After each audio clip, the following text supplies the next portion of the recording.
पहला मंद प्रारब्ध, दूसरा तीव्र प्रारब्ध और तीसरा तीव्रतम प्रारब्ध। दूसरे नंबर का हमारा कर्म, अगर हमने बहुत बेकार कर्म है, हमारे बहुत तकलीफ है, बहुत कष्ट है, बहुत दुख है, शिव महापुराण की कथा कहती है कि सदगुरु की शरण चले जाओ। संत महात्मा जोगी सन्यासी तपस्वी साधक उपासक कोई सदगुरु के पास जाकर निवेदन करो तो कुछ हमारे पूर्व का करा हुआ पाप कटना प्रारंभ हो जाए।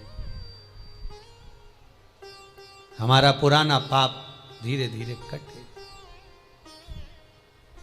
सत्कर्म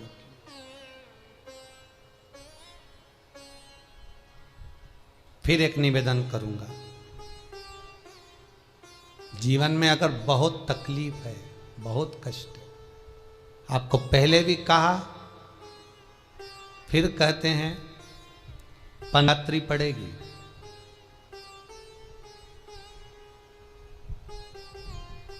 जो माघ महीने में शिवरात्रि पड़ती है उससे भी प्रबल शिवरात्रि। ये शिवरात्रि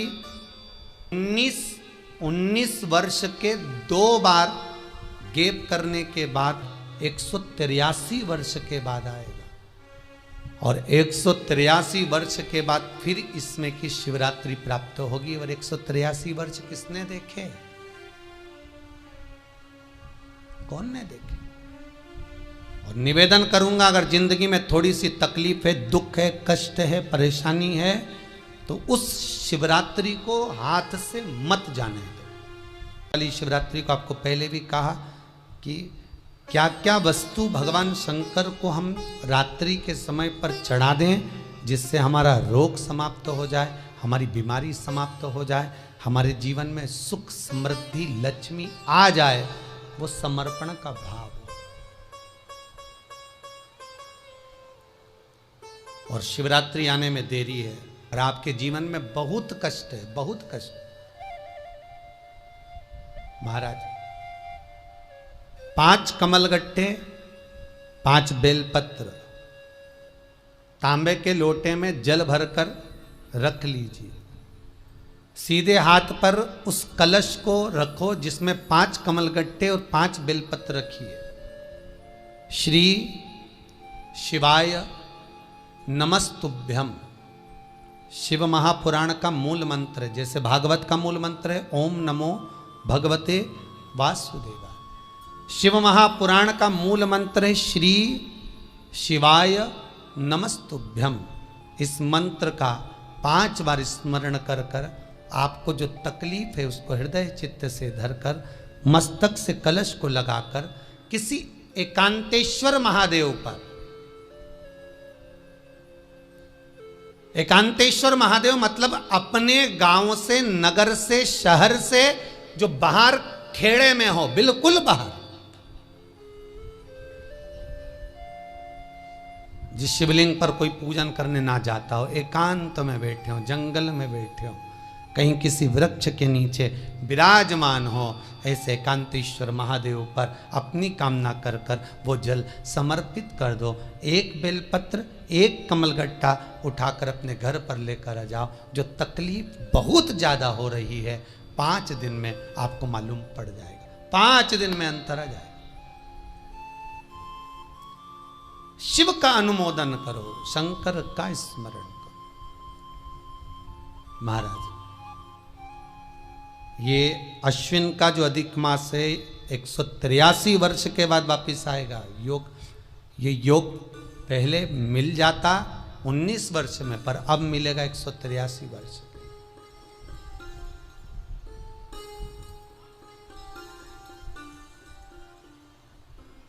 एक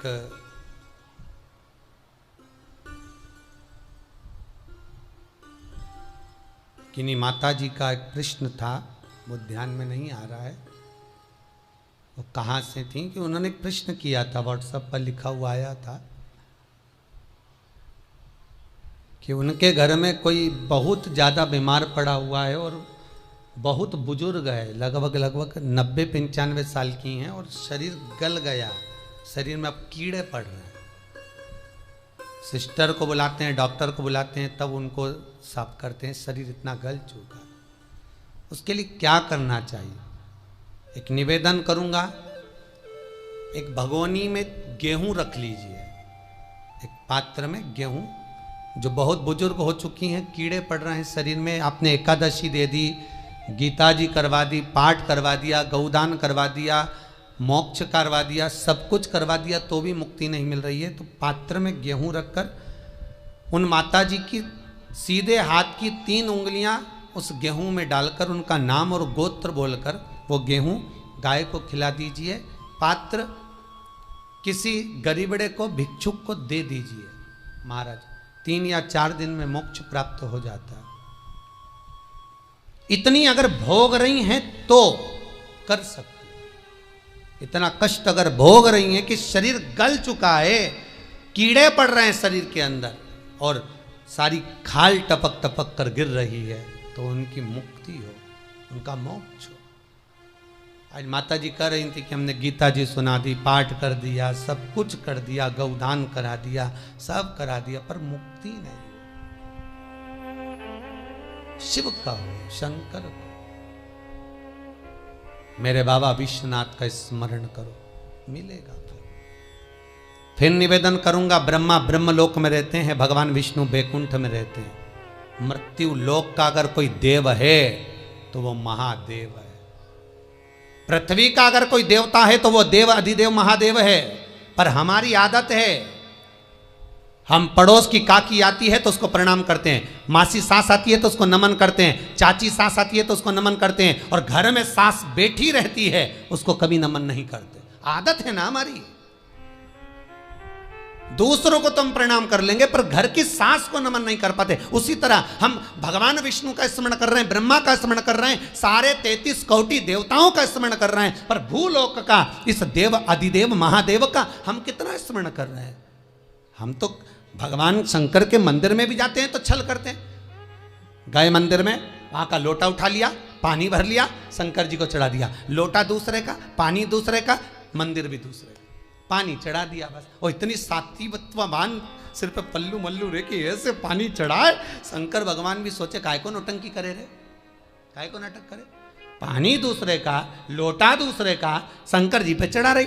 अगर शंकर को जल चढ़ाना है तो घर से लेकर जा, लोटा भी घर से लेकर जा।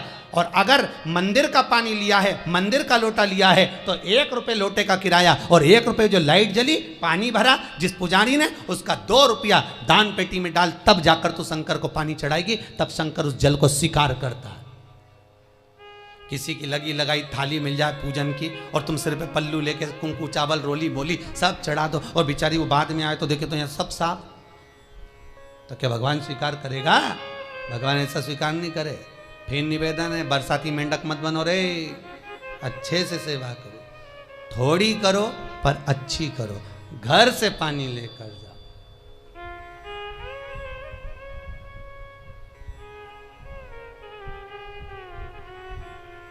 कल कोतवाली चौराहे से, हमारे सीहोर के कोतवाली चौराहे से कोई बहन जी आई थी 33 मालपुआ लेके। कहे गुरुजी संकल्प करा दो। हमने कहा पानी लाओ, तो क्या तुम्हारे यहाँ नहीं है? हमने कहा हमारे यहाँ तो कुआं है, लिया। चावल लाओ, तो क्या गुरुजी पूजन मंडप में होंगे ना चावल जरा सा। हमने कहा वापिस घर जाओ, निकलो। कितनी बार भागवत सुनी? राजा बलि के दरवाजे पर वामन भगवान खड़े हैं। राजा बलि वामन भगवान से कहता है, प्रभु आपके एक हाथ में छत्र है, दूसरे हाथ में कमंडल है। तो राजा बलि कहता है आपके कमंडल का जल दे दो, मैं संकल्प छोड़ देता हूं। वामन भगवान कहते हैं राजन, अगर मेरे कमंडल का जल लेकर तू संकल्प छोड़ेगा तो वो संकल्प मान्य नहीं होगा, तुझे स्वीकृत नहीं होगा। किसी की लगी लगाई थाली में से कुंकू चावल चढ़ा दोगे तो कुछ मिलना है क्या? अरे बोलो तो। विष्णु पुराण में तो यहां तक लिखा है कि किसी का लगा हुआ दिया किसी का दिया मंदिर के अंदर रखा था, तुमने अपना डब्बा खोलकर बत्ती निकाल कर उसके दिए में रख कर जला दी और सोच रही है कि मैंने खूब बड़ा काम कर दिया, तो उसका तो फल ही नहीं मिला।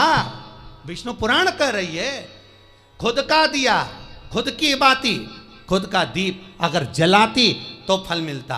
किसी मंदिर में तुम रोज डब्बी लेकर जाओ, बत्ती लेकर जाओ, मना नहीं है, पर उस मंदिर में पहले से 5 दिए, 7 दिए, 11 दिए तुम रख कर आओ तो जलाओ। दूसरे के रखे हुए दिए में 50 बार बाती जला कर आना, उसका कोई फल नहीं मिलने वाला, उसका कोई फल नहीं है हमारा।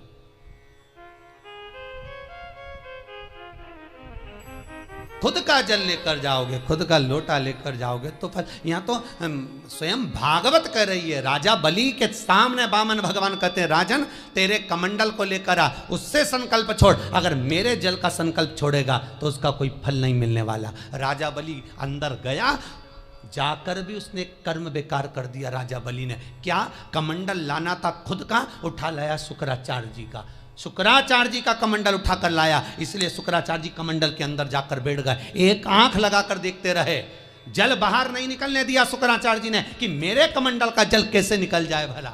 फिर भी राजा नहीं माना, तब एक कुसा खींचकर उसकी टोंटी में दी तो शुक्राचार्य जी की आंख फूट गई। शुक्राचार्य जी ने कहा, राजा बलि तू जान नहीं पाया, मेरे कमंडल का जल लेकर गया और मेरी आंख फूटी है, मैं तुझे श्राप देता हूं कि तू सत्ता से विहीन हो जाएगा। राजा बलि की पूरी सत्ता चली गई, पूरी सत्ता मात्र कमंडल के जल के कारण चली गई। तो आप अगर दान करने जा रहे हो, आप कन्यादान करने जा रहे हो, आप गौ दान करने जा रहे हो, आप वस्त्र दान करने जा रहे हो, आप मालपुए का दान करने जा रहे हो, आप स्वर्ण दान करने जा रहे हो, तो जल चावल आपका होना चाहिए, संकल्प आपका होना चाहिए, दूसरे का नहीं। इसलिए नैमिषारण्य में जो 108 शिव महापुराण की पोथी बिठाई, तो वहां जो संकल्प छूटा आपके घरों में छुड़वाया है, घर के अंदर। और 15 अक्टूबर को जो शिवरात्रि का उत्सव रात्रि को 9:20 से 10:20 पर इसी टीवी चैनल पर जो हम कराएंगे, उसका संकल्प आप अपने घर में बैठकर छोड़ना, यहां नहीं, अपने घर में। और अगर कोई यहां आता भी है तो साथ में पानी की बोतल लाओ, चावल लाओ, पूजा की थाली लाओ, फिर बैठो। अपना संकल्प अपना होना चाहिए, उसका फल हजारों गुना प्राप्त होता है। दूसरे का जल, दूसरे का चावल स्वीकार कर लिया, उससे फल की कामना नहीं है, मिलता नहीं। फिर भले 4 घंटे तक तुम ढोलक बजा बजा के गाओ, तांबा का हंडा में तातो धरा पानी, और नींद आए भोला नवा के रहूंगी, भोले को अपना बना के रहूंगी। शंकर भगवान भी बोले पूरी रात गाए तो भी नहीं आऊं मैं, तो गाय को है भोलानाथ। शिव को मनाने के लिए आडंबर की जरूरत नहीं है, शंकर को मनाने के लिए बहुत साधना करने की भी जरूरत नहीं है। शंकर तो कहते हैं 3 बार ताली बजा दो, बम बम बोल दो, उतने में भी राजी हूं।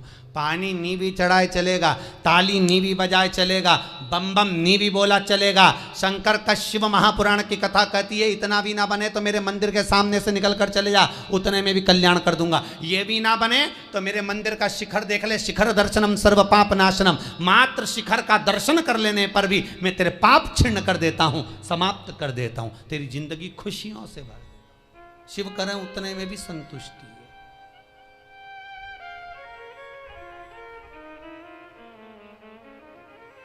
उतने में भी संतुष्टि।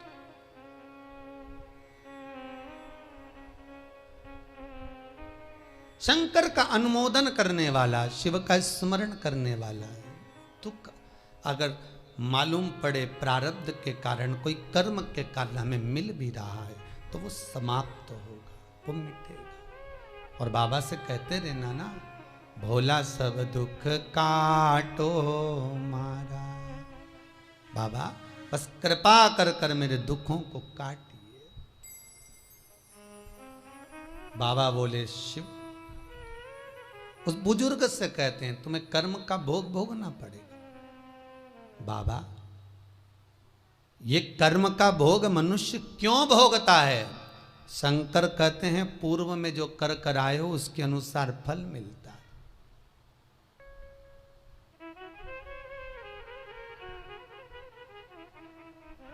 अभी 2 दिन पहले की कथा याद करो, कथा में कहा था खूब भगवान ने धन दे दिया, जिसके घर में 10-10 नौकर लगे हैं, और घर का मालिक इतना चड्डा पहनकर, टी शर्ट पहनकर कुत्ते को छी करा रहा है। कथा में कहा था कि नहीं कहा था? तो किसी ने प्रश्न किया था, गुरुदेव इनके घर में 10-10 नौकर लगे, इनके घर के बच्चों को तो नौकरानियां पाल रही, दासियां पाल रही, और सेठ जी अच्छा चड्डा पहन के, टी शर्ट पहन के कुत्ते को छी करा रहा। तो ये कहीं लिखा, अरे गरुड़ पुराण उठाकर देखो ना, ये भी कर्म का भोग है कि तेरे घर में 10 नौकर काम कर रहे हैं और कुत्ते को छी मॉर्निंग वॉक में तू करा रहा। तुमने भी देखा होगा रे, जितने लोग टीवी पे कथा सुन रहे हैं, सही बताओ ईमानदारी से, अपनी अपनी स्वीकृति भेजना हो व्हाट्सएप पे जरूर। देखा होगा कि नहीं देखो, सुबह सुबह लोग कुत्ता इतनी शान से घुमाए, कुत्ता इनंग जाए तो वो इनंग, कुत्ता उधर जाए तो वो उधर। हमें ये समझ में नहीं आया कि ये कुत्ते को घुमा रहा है कि कुत्ता इसे घुमा रहा है। वो इधर जाए उधर, उधर जाए उधर, उधर जाए, कहां कर। इसलिए निवेदन, मत बुरे कर्म कर बंदे, वरना पछताएगा। भगवान की आंखों से तू बच नहीं पाएगा, तू बच नहीं पाएगा। कर्म का भोग भोगना पड़सी पड़ेगा, चाहे रो के भोगो चाहे हंस के भोगो।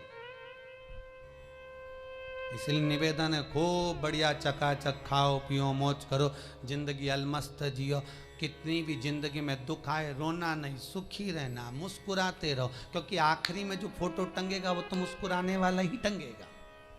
तुम भले जिंदगी रो के निकालो, फोटो में तो तुम स्माइल देते ही मिलोगे, माला टंगी रहेगी मुस्कुराते। जित्तों के घर भी जाके देखोगे तो मुस्कुराता हुआ फोटो मिलना है, रोता हुआ किसी का नहीं मिलेगा, भले जिंदगी कितनी भी रो के निकालो। चित्त वृत्ति को लगाओ भजन में, कीर्तन में, स्मरण में। जितना समय गया जाने दो, जो बचा उसको शंकर में लगा दो, शिव में लगा दो।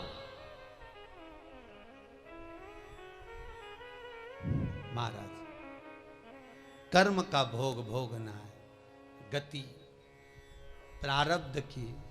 दूसरी जो प्रारब्ध की गति है उसको कहा तीव्र प्रारब्ध।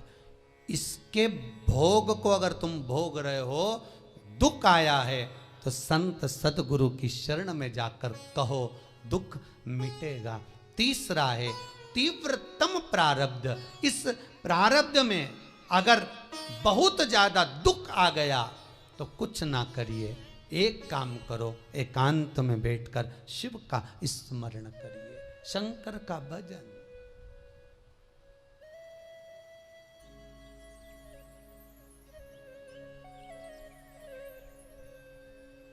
बटकेश्वर महादेव और पिपलेश्वर महादेव,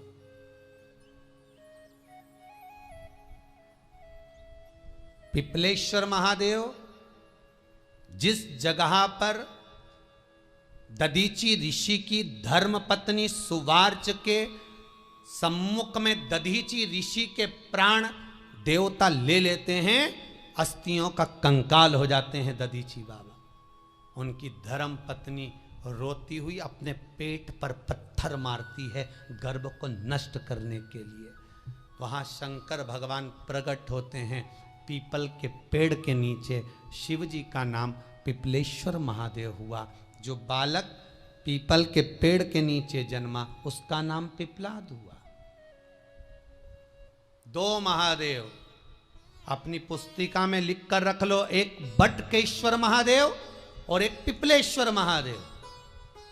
अदालत में कोई कार्रवाई चल रही है, अदालत में कोई केस चल रहा है, अदालत में कोई बात चल रही है, नहीं जीत मिल रही, नहीं विजय मिल रही, हार गए, पेशियां लगा लगा कर एक बार बड़ के पेड़ के नीचे बालू मिट्टी का शिवलिंग बनाकर उसकी पूजन करो। पूजन अर्चना कर कर दही 3 चम्मच नाम लेकर चढ़ाओ जिसके साथ केस चल रहा है, और 3 चम्मच दही चढ़ाकर उस दही को उठा लो और रुमाल पर उसके छापे लगा लो, सफेद रुमाल पर। भगवान शंकर की पूजा अर्चना कर कर जल में विसर्जन कर दो। बटकेश्वर महादेव का नाम लेकर, और उस रुमाल को घड़ी बनाकर रख लो। अगली पेशी जब हो उसको साथ लेकर जाओ, केस जल्दी निपटेगा, विजय प्राप्त होगी। मात्र 3 सोमवार करिए बटकेश्वर का स्मरण। उसी तरह पिपलेश्वर महादेव, कितनी भी बड़ी जिंदगी में रोग हो, चाहे कैंसर जैसा हो, लीवर हो, किडनी हो, कितना भी बड़ा रोग हो, भगवान पिपलेश्वर महादेव का स्मरण करिए। पीपल के पेड़ के नीचे शंकर भगवान के शिवलिंग का निर्माण कर कर उसकी पूजन अर्चना करिए, उस पर शहद चढ़ाइए।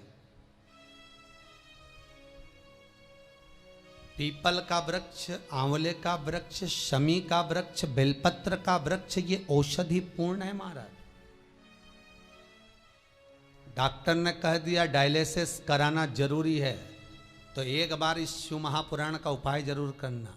डायलिसिस कराने से पहले 5 छोटे छोटे पीपल के पत्ते लेना, शंकर जी का शिवलिंग का निर्माण पीपल के पेड़ के नीचे करना। मट्टी का पार्थिव शिवलिंग निर्माण कर कर उसकी पूजन कर कर बेलपत्री 5 चढ़ाकर 5 पीपल के पत्ते, 5 शमी के पत्ते शंकर पर चढ़ा देना। आरती पूजन करना। शमी का पत्ता बेलपत्र छोड़कर 5 पीपल के पत्ते उठा लेना। जिस व्यक्ति को डायलिसिस का बोला है उस व्यक्ति को 5 पत्ते पीस कर छान कर पिला देना। 3 दिन बाद फिर जाकर डॉक्टर को चेक करवाना, डॉक्टर डायलिसिस का मना कर देगा, लीवर किडनी अपना काम करना प्रारंभ कर देगा। पिपलेश्वर महादेव की पूजन, पीपल के पत्ते की औषधि जीवन का सुख दे जाती है। कोई पिपलेश्वर महादेव सहज नहीं है महाराज। कितना विचित्र वर्णन है, प्रैक्टिकल जरूर करना। सीओर वाला महाराज कहीं झूठ तो नहीं बोल रहा, और व्हाट्सएप पे लिखकर भी भेजना करा कि नहीं करा, क्योंकि शिव महापुराण की लेखनी है। वेद व्यास जी महाराज वर्णन करे, गलत नहीं कर सकते। किसी को बहुत खून निकल रहा है, बहुत एक्सीडेंट हो गया, खून पर खून निकल रहा है, उसको अगर होश है और वो होश में है तो 5 पीपल के पत्ते किसी भी वृक्ष के तोड़कर पिपलेश्वर महादेव का नाम लगकर उसको खिला दो, चबा चबा कर, उसी समय खून निकलना बंद हो जाएगा, रक्त बंद। पिपलेश्वर महादेव का मात्र स्मरण ही सुख दे जाता है, आनंद की अनुभूति करा देता है। मात्र पिपलेश्वर महादेव। बहुत बड़ा ऑपरेशन कराने जा रहे हो तो उसके 15 दिन पहले पिपलेश्वर महादेव का पूजन कर कर, अर्चना कर कर, भगवान शिव का स्मरण कर कर, पीपल के पत्ते की माला बनाकर हनुमान जी को चढ़ाकर फिर ऑपरेशन के लिए जाओ, जिससे दूसरी बार ऑपरेशन की जरूरत ना पड़े। शरीर का जिसका ऑपरेशन है वो अच्छा हो जाए। श्रेष्ठ पिपलेश्वर महादेव, भगवान शिव औघड़ दानी।